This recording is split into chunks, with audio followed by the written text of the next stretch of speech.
جامعہ اہل حدیث لاہور پاکستان میں علوم دینیہ کی تعلیم و ترویج کا مرکز۔ سورہ فتح 26واں پارہ، اس کے آخری رکوع کی ایک آیت تلاوت کی ہے۔ اس میں اللہ تعالیٰ نے رسول اللہ صلی اللہ علیہ وسلم کی بعثت کا مقصد بیان کیا ہے، اور پھر اس مقصد کی وضاحت کرتے ہوئے اللہ تعالیٰ نے فرمایا کہ ہم نے جو دین دے کے بھیجا ہے اپنے پیغمبر کو، ہم اسے دنیا میں غالب کریں گے۔ اور اللہ تعالیٰ اس بات پہ گواہ ہے، گویا کہ اللہ تعالیٰ نے اس بات کی گواہی دی ہے کہ یہ کام ہو کے رہے گا، اور آپ نے رسول اللہ صلی اللہ علیہ وسلم کی رسالت کے ابتدائی ایام میں جو کچھ ہوا اور جتنی مشکلات آپ کو پیش آئیں وہ آپ وقتاً فوقتاً سنتے رہتے ہیں، لیکن باوجود ان مصائب اور ان مشکلات کے آپ اپنے اس مشن پہ ڈٹے رہے، اور اس کے ساتھ ساتھ اللہ تعالیٰ سے اس کی کامیابی کے لیے دعا بھی کرتے رہے، کیونکہ مومن کا اصل ہتھیار جو ہے وہ اللہ تعالیٰ سے دعا کرنا ہے۔ رسول اللہ صلی اللہ علیہ وسلم نے یہ کام نہیں چھوڑا، مشکلات جتنی بھی آئیں، حتیٰ کہ ایک طرف آپ کے قتل کے منصوبے ہو رہے ہیں اور ایک طرف آپ دعائیں کر رہے ہیں کہ اے اللہ، اللہم اعز الاسلام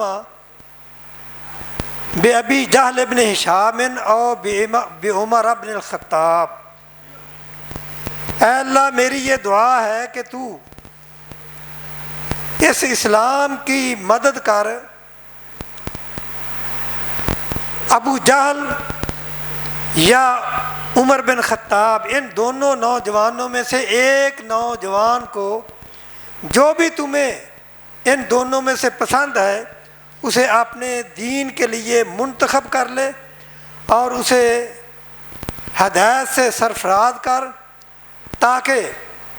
اس اسلام کے اندر اسلام کی تبلیغ میں جو رکاوٹیں ہیں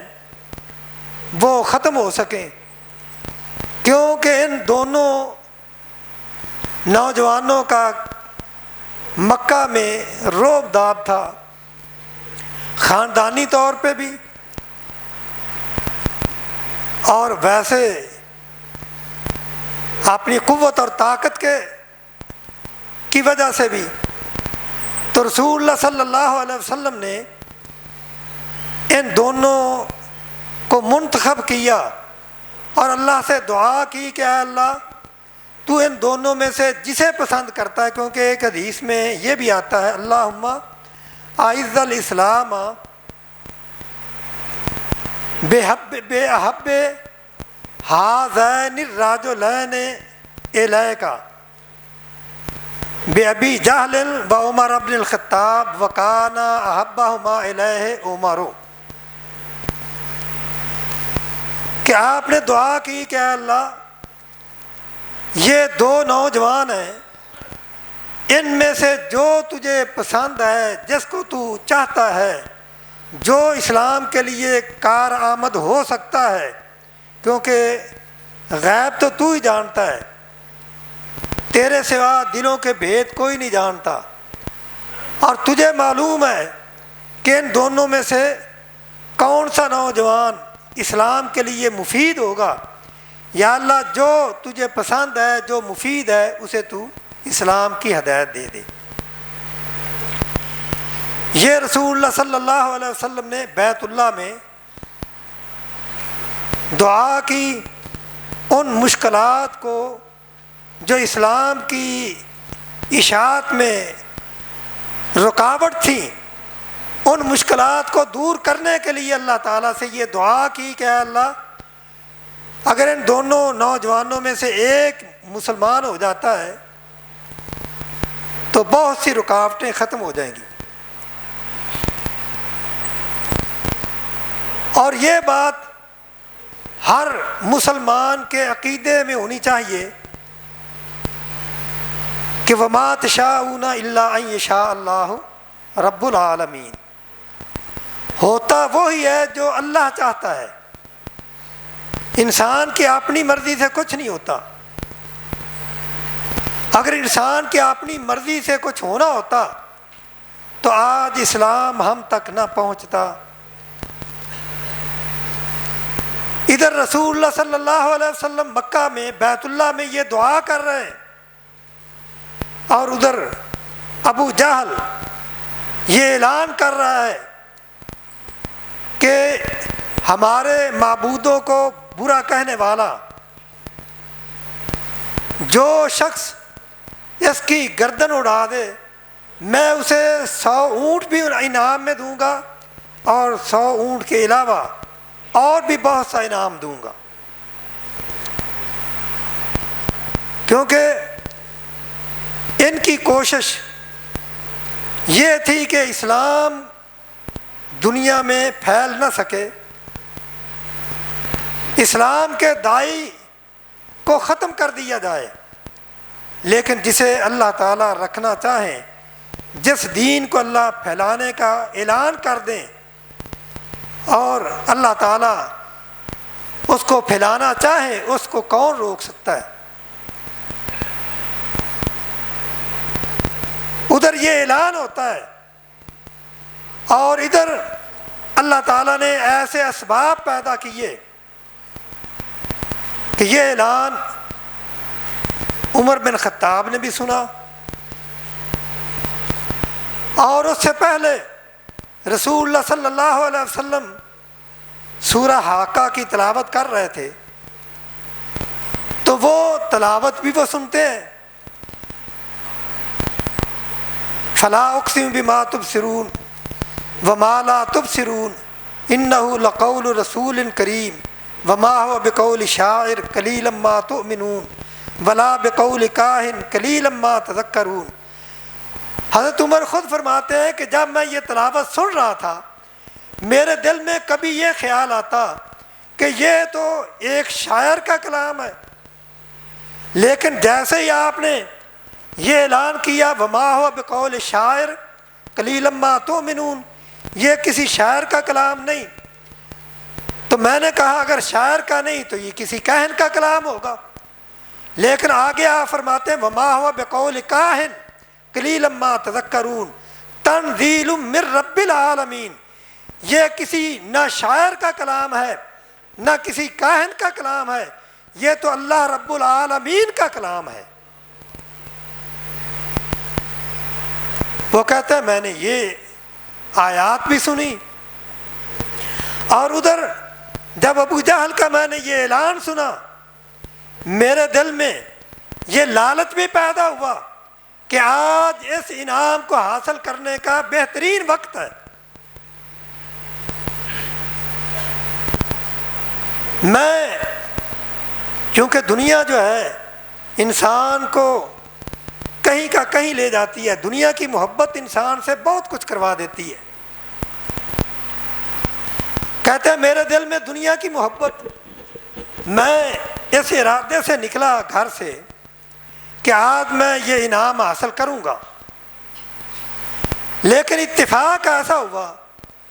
میں راستے میں جا رہا تھا تو راستے میں ایک بچڑا ذبح کرنے کے لیے لایا گیا، اسے لوگ جب ذبح کرنے لگے تو اس میں سے ایک آواز آتی ہے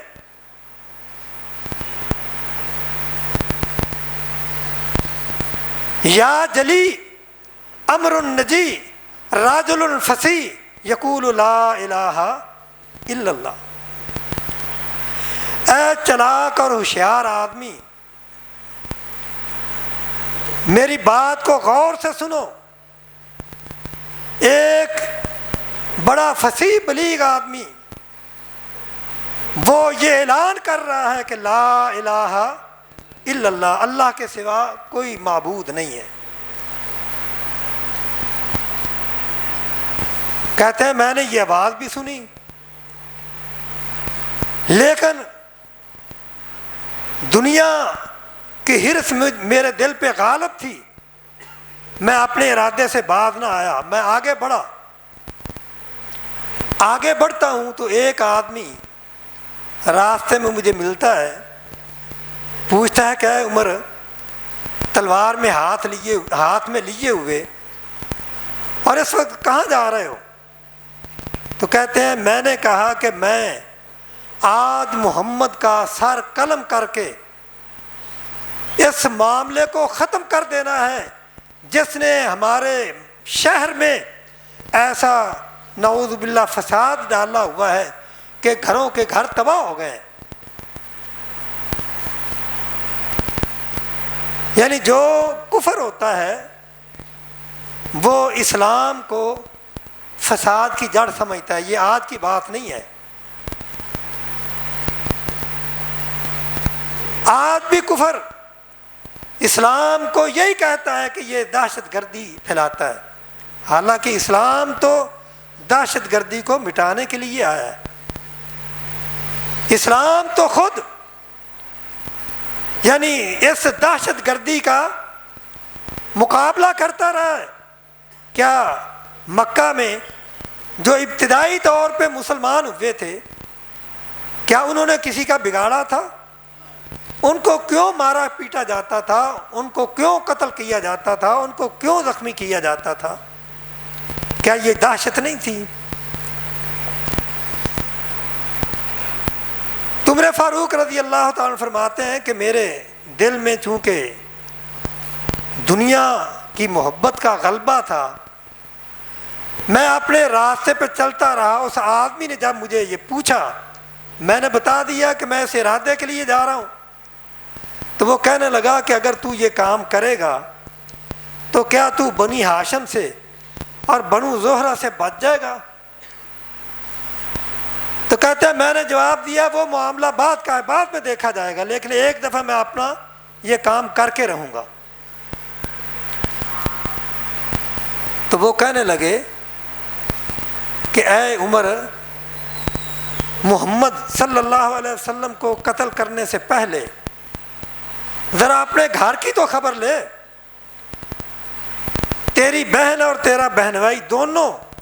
اس کا کلمہ پڑھ کے ایمان لا چکے ہیں، پہلے اپنے گھر کو سنوارو پھر دوسرے کی طرف جانا۔ تو اب آپ دیکھیں کہ اللہ تعالیٰ نے کس طرح عمر کو گھیرا، رسول اللہ صلی اللہ علیہ وسلم کی دعا کو کیسے قبول کیا۔ وہ کہتے ہیں جب میں نے یہ سنا تو میرا خون کھول اٹھا، میں اپنی بہن کے گھر گیا، دروازہ کھٹکھٹایا، اندر سے آواز آئی، قرآن پڑھنے کی آواز آ رہی تھی، دروازہ کھولا گیا، میں نے پوچھا کہ کیا پڑھ رہے تھے؟ انہوں نے جواب دیا کہ ہم اسلام لا چکے ہیں۔ انہوں نے مارنا پیٹنا شروع کر دیا، لیکن جب اسلام دل میں گھر کر جاتا ہے، ان الذین قالوا ربنا اللہ ثم استقاموا تتنزل علیہم الملائکۃ الا تخافوا ولا تحزنوا وابشروا بالجنۃ التی کنتم توعدون۔ حضرت عمر رضی اللہ تعالیٰ عنہ کی بہن کہتی ہیں کہ جیسے ہی عمر نے ہمارے اوپر سختی کی، اللہ تعالیٰ نے ہمارے دلوں کو اتنا مضبوط کر دیا کہ میں نے اپنے بھائی کو کہہ دیا کہ ہماری جان تو جا سکتی ہے لیکن ہم ایمان سے پھر نہیں سکتے، یہ کلمہ تو ہمارے دل سے نکال نہیں سکتا۔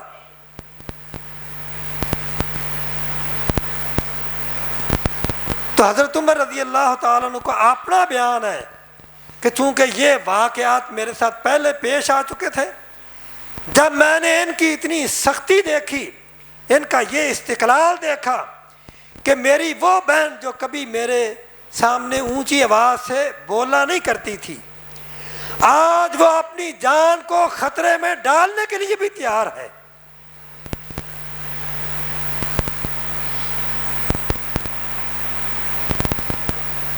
یہ وجہ کیا ہے؟ یہ کون سی چیز ہے جس نے ان کو اتنا بہادر کر دیا، اتنا طاقتور بنا دیا ہے؟ میں نے پھر یہ بات کہی کہ اے بہن، جو کچھ ہوا سو ہوا، جو سختی میں نے کی، میں نے جو تمہیں زخم پہنچائے ان سے درگزر کرو، مجھے وہ قرآن تو دکھاؤ جو تم پڑھ رہے تھے، وہ ہے کیا چیز؟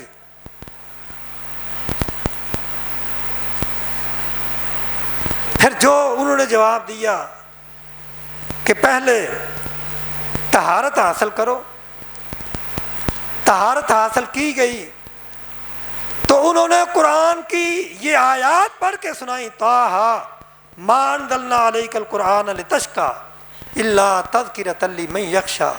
تَنزِيلًا مِمَّنْ خَلَقَ الْأَرْضَ وَالسَّمَاوَاتِ الْعُلَىٰ الرَّحْمَٰنُ عَلَى الْعَرْشِ اسْتَوَىٰ لَهُ مَا فِي السَّمَاوَاتِ وَمَا فِي الْأَرْضِ وَمَا بَيْنَهُمَا وَمَا تَحْتَ الثَّرَىٰ وَلَا تَجْهَرْ بِالْقَوْلِ فَإِنَّهُ يَعْلَمُ السِّرَّ وَأَخْفَىٰ۔ یعنی یہ قرآن کی تلاوت وہ کرتی جا رہی ہیں، اور عمر فاروق رضی اللہ تعالیٰ عنہ سر جھکائے ہوئے یہ تلاوت سن رہے ہیں، حتیٰ کہ جب وہ یہاں تک پہنچ گئے اننی انا اللہ لا الہ الا انا فاعبدنی واقم الصلاۃ لذکری، کہ اللہ تعالیٰ فرماتے ہیں کہ اے لوگو، میں الہ ہوں، میرے سوا اور کوئی الہ نہیں، عبادت کے میں لائق ہوں، میری عبادت کرو۔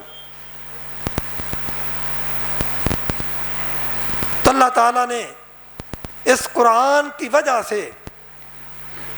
یا رسول اللہ صلی اللہ علیہ وسلم کی دعا کی وجہ سے عمر کے دل کی کایا کو پلٹ دیا۔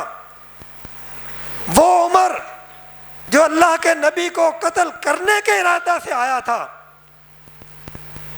جو اسلام کا نام ختم کرنے کے لیے آیا تھا، یہ آیات سننے کے بعد اپنی بہن کو کہتا ہے کہ اے بہن، میں تو غلطی میں رہا، جتنی جلدی ہو سکتی ہے مجھے اپنے پیغمبر کے پاس لے جائیں، میں کلمہ پڑھ کے اسلام لانا چاہتا ہوں۔ رسول حضرت عمر فاروق کو آپ کے بہن بھائی اور بہن اور وہ صحابی حضرت خباب رضی اللہ تعالیٰ عنہ جو ان کو قرآن پڑھا رہے تھے،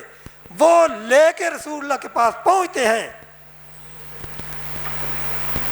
دروازہ کھٹکھٹایا جاتا ہے، کیونکہ آپ دار ارقم میں آپ بھی اور آپ کے چند ساتھی جو کہ مسلمان ہوئے تھے، وہ وہیں پناہ لیے ہوئے وہیں اپنی عبادت کرتے، یہ وہاں پہنچتے ہیں، دروازہ کھٹکھٹایا گیا، صحابہ عمر کو دیکھ کے ہاتھ میں تلوار ہے، وہ گھبراتے ہیں، اندر حضرت حمزہ ہیں، وہ پوچھتے ہیں کیا وجہ ہے؟ بتایا گیا کہ عمر آئے ہیں۔ فرماتے ہیں کہ کوئی بات نہیں، دروازہ کھول دو، اگر عمر اچھے ارادے سے آئے ہیں تو ان کا ہم استقبال کریں گے، اگر برے ارادے سے آئے ہیں تو پھر عمر کی تلوار ہوگی، گردن بھی اسی کی ہوگی۔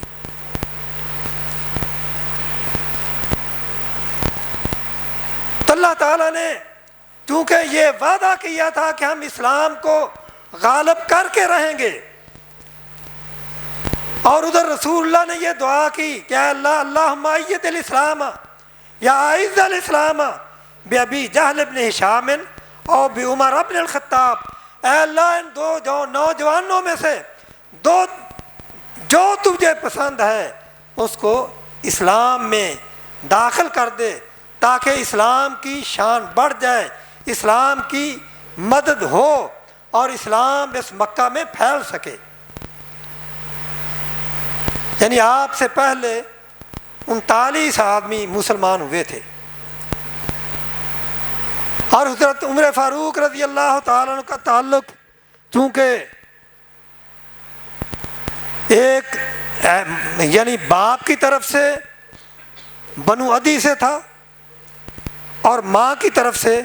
بنو مخزوم میں سے تھا، اور یہ دونوں قبائل مکہ میں طاقتور سمجھے جاتے تھے۔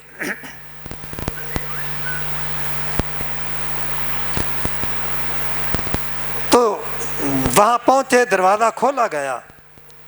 رسول اللہ صلی اللہ علیہ وسلم کے پاس جب جاتے ہیں تو آپ نے بھی یہی بات کہی کہ اے عمر، کب تک اللہ کی نافرمانی کرتے رہو گے؟ تو فوراً کلمہ پڑھ کے مسلمان ہو جاتے ہیں۔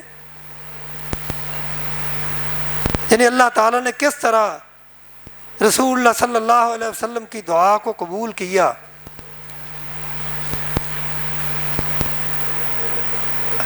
تو صحابہ وہاں نعرہ تکبیر لگاتے ہیں، آسمان سے جبرائیل آتے ہیں، رسول اللہ صلی اللہ علیہ وسلم کو فرماتے ہیں کہ اے اللہ کے رسول، آسمان پہ فرشتوں نے بھی عمر کے اسلام کی وجہ سے خوشی کا اظہار کیا ہے۔ تعالیٰ نے یہ اعزاز بخشا ہے کہ سارے صحابہ وہ رسول اللہ صلی اللہ علیہ وسلم کی دعوت کو قبول کر کے مسلمان ہوئے،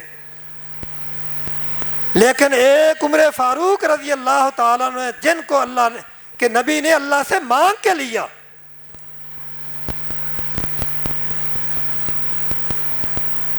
اور یہی وجہ ہے کہ رسول اللہ صلی اللہ علیہ وسلم سے جب پوچھا جاتا کہ اللہ کے رسول آپ کے سب سے زیادہ محبوب کون ہے، حضرت عمر بن عاص رضی اللہ تعالیٰ نے جب آپ سے پوچھا تو آپ نے فرمایا کہ عائشہ رضی اللہ تعالیٰ عنہ۔ وہ کہتے ہیں کہ نہیں، مردوں میں آپ نے فرمایا ابو بکر، وہ پوچھتے ہیں ان کے بعد آپ نے فرمایا عمر۔ اور اگر جنت کی بشارت دی تو حضرت ابو موسیٰ اشعری رضی اللہ تعالیٰ عنہ فرماتے ہیں کہ میں رسول اللہ کے ساتھ ایک باغ میں تھا تو آپ نے جنت کی بشارت دی۔ تو آپ اندازہ کریں کہ حضرت عمر رضی اللہ تعالیٰ عنہ کے اسلام لانے سے پہلے صحابہ اور نبی علیہ السلام عبادت کرتے چھپ کے۔ جب عمر فاروق رضی اللہ تعالیٰ نے کلمہ پڑھا تو تھوڑی دیر بعد نماز کا وقت ہوا، صحابہ اور رسول اللہ وضو کرنے لگے۔ عمر پوچھتے ہیں کیا کرنا ہے؟ کہ اللہ کی عبادت کرنی ہے۔ کہاں کرنی ہے؟ یہاں کرنی ہے۔ یہاں کیوں کرنی ہے؟ اس لیے کہ ہماری قوم تو ہمیں بیت اللہ میں جانے نہیں دیتی۔ عمر فاروق رضی اللہ تعالیٰ فرماتے ہیں کہ اے اللہ کے رسول، اگر آپ کو عمر بیت اللہ میں نماز نہ پڑھا سکے تو پھر عمر کے اسلام لانے کا فائدہ کیا ہے؟ آج ہم نماز یہاں نہیں پڑھیں گے، بیت اللہ میں نماز پڑھی جائے گی۔ عمر فاروق رضی اللہ تعالیٰ عنہ آگے ہیں، ایک طرف حمزہ ہے اور ایک طرف عمر فاروق رضی اللہ تعالیٰ عنہ ہے۔ بما جماعت آپ بیت اللہ میں گئے اور وہاں نماز پڑھی، اور عمر فاروق رضی اللہ تعالیٰ نے یہ اعلان کر دیا کہ جو ہمارا راستہ روکے گا پھر وہ سمجھ لے کہ وہ دنیا میں نہیں رہے گا۔ اگر کسی نے اپنے بچوں کو یتیم کروانا ہے، اپنی بیوی کو بیوہ کروانا ہے تو وہ ہمارا راستہ روک کے دیکھ لے۔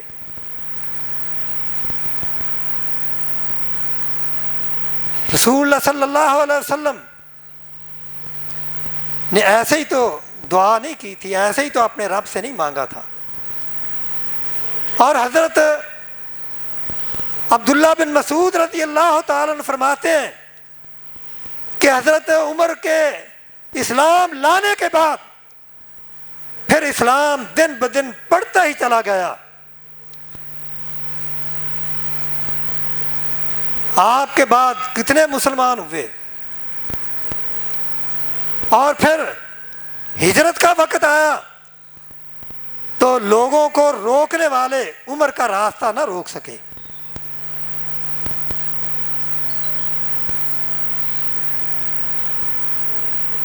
اور یہی وجہ ہے کہ آپ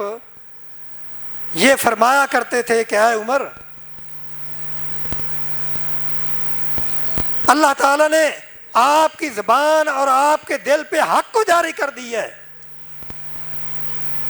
اور سعد بن ابی وقاص رضی اللہ تعالیٰ عنہ فرماتے ہیں کہ رسول اللہ صلی اللہ علیہ وسلم کے پاس ایک دفعہ عورتیں بیٹھی ہوئی آپ نے مطالبات کر رہی تھی، اتنے میں حضرت عمر فاروق رضی اللہ تعالیٰ عنہ آئے، انہوں نے دروازہ کھٹکھٹایا تو آپ نے اجازت دی۔ جیسے ہی عمر فاروق رضی اللہ تعالیٰ عنہ اندر آئے تو جو عورتیں رسول اللہ صلی اللہ علیہ وسلم سے مطالبات کر رہی تھی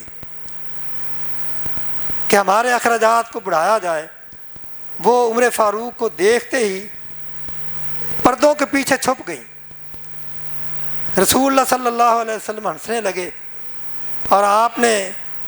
فرمایا کہ اے اللہ کے رسول، اللہ تعالیٰ آپ کو اسی طرح خوش رکھے، آپ کیوں ہنس رہے ہیں؟ تو آپ نے وجہ بتا دی کہ وجہ یہ ہے کہ یہ مجھ سے اس طرح کے مطالبے کر رہی تھی، جیسے ہی تیرا نام سنا ہے یہ دوڑ کے پردوں کے پیچھے چلی گئی ہیں۔ تو آپ ان کو مخاطب کر کے فرماتے ہیں کہ اے عورتوں، تمہیں اللہ سے ڈرنا اللہ کے رسول سے ڈرنا چاہیے تھا، اور تم مجھ سے ڈر رہی ہو۔ تو ایسے موقع پہ پھر رسول اللہ صلی اللہ علیہ وسلم نے قسم اٹھا کے فرمایا تھا،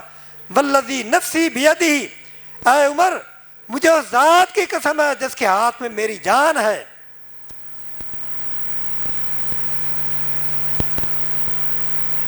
آپ اگر ما سلک سجن قطو الا سلک فجن غیر فجے کا، کہ آپ نے فرمایا کہ اے عمر مجھے اللہ کی ذات کی قسم ہے، ما لقیک الشیطان سالکن فجن قطو الا سلک فجن غیر فجے کا، اے عمر تیرا روب اللہ نے شیطان کے اوپر اتنا بٹھا دیا ہے، جس راستے میں آپ چلتے ہیں شیطان وہ راستہ چھوڑ جاتا ہے۔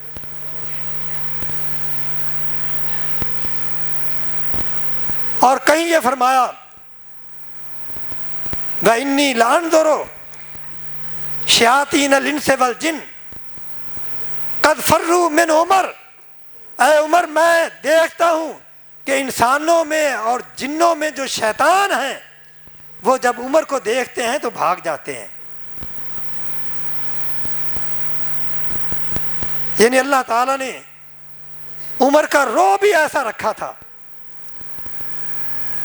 اور اس لیے رسول اللہ صلی اللہ علیہ وسلم فرمایا کرتے تھے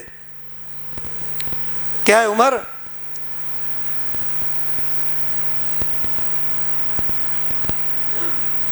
تیرے اور فتنوں کے درمیان ایک ایسا دروازہ ہے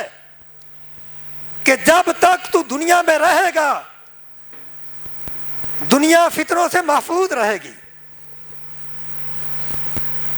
اور حضرت عمر فاروق رضی اللہ تعالیٰ فرماتے ہیں کہ اللہ تعالیٰ کے پیغمبر نے مجھے یہ بشارت دی کہ اے عمر پہلی امتوں میں بھی ایسے لوگ ہوا کرتے تھے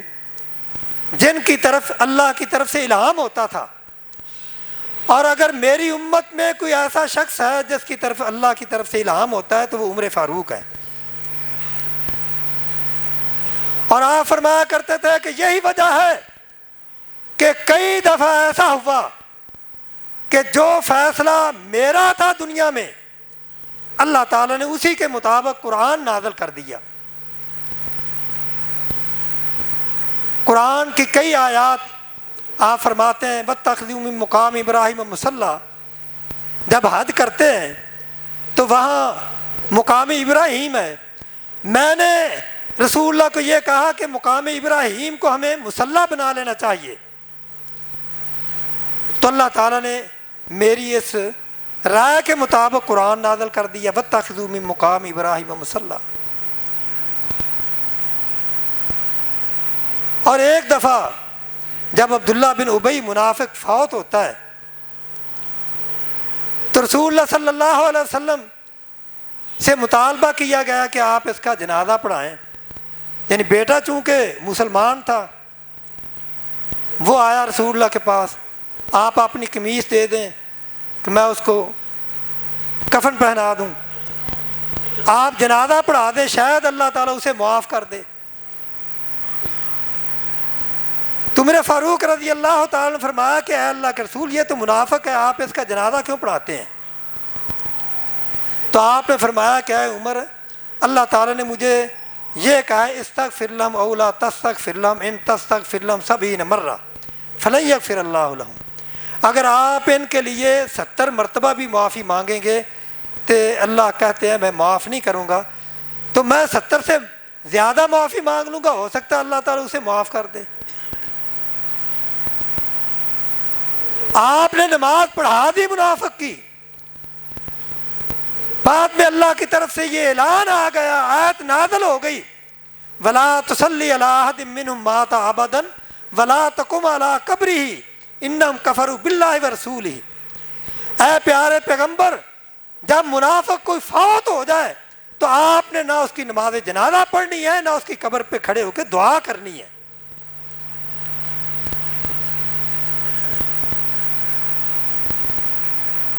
اور ایک اور